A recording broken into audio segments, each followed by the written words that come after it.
All right, there you have it, the medium-term budget policy statement delivered by the Finance Minister Malusi Gigaba.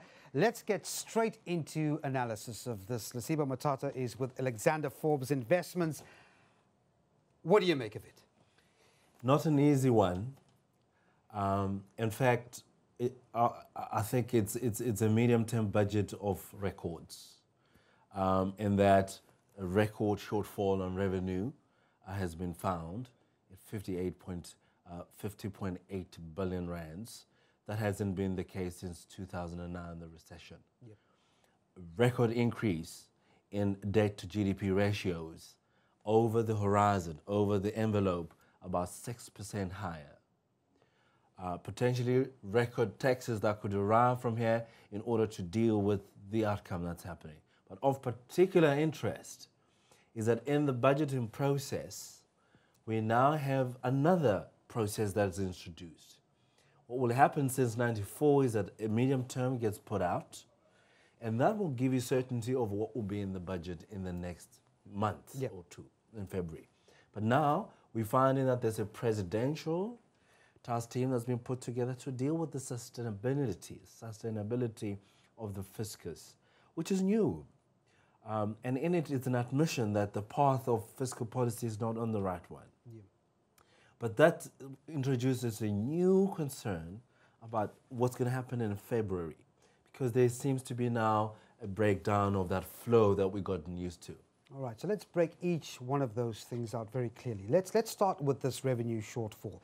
50.8 billion rand short of what the target is. And then you look at this and you ask yourself, well, does that include revenues that still need to be, or rather refunds from SARS that still need to be paid out? If that's the case, that shortfall could be much higher. That's a staggering figure, is it not? No, it is indeed. It's really not a good one. It just shows that every component of tax revenue, from personal income tax, from VAT, from corporate tax, from the fuels levy, all these components where money is being collected, disappointed, with a notable disappointment on VAT and personal income tax, which is a function of activity in the economy, and retail. No one is buying things. And also people are losing jobs, so you get booted out of the labor force and you don't get to pay tax. That has been the undertone of what has happened there. Admittedly, this is really not a good budget.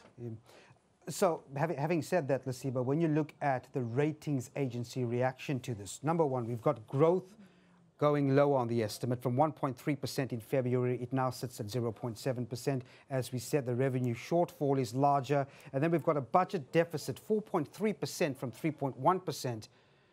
If you take what the ratings agencies have said that they will consider when looking at a downgrade, this is in the making. No, indeed, this budget will make sure that even before the year closes, South Africa is downgraded. There are a few things that has happened. The ceiling got introduced voluntarily, and it potentially could be breached going forward if these bailouts of SAA and the post office, etc., continues, or even the planned sale of Telkom. It's subject to market forces, It's subject to people who buy it or not. It's subject to what price you fetch from it. There's a lot of uncertainty whether that will be fetching enough money to make sure that it will plug the hole. That's number one.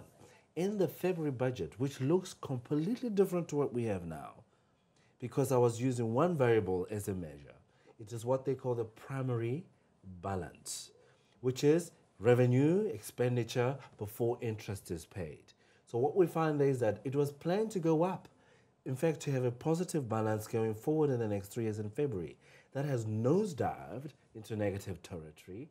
In fact, it suggests that the debt sustainability issue in SA will begin to arrive at the table.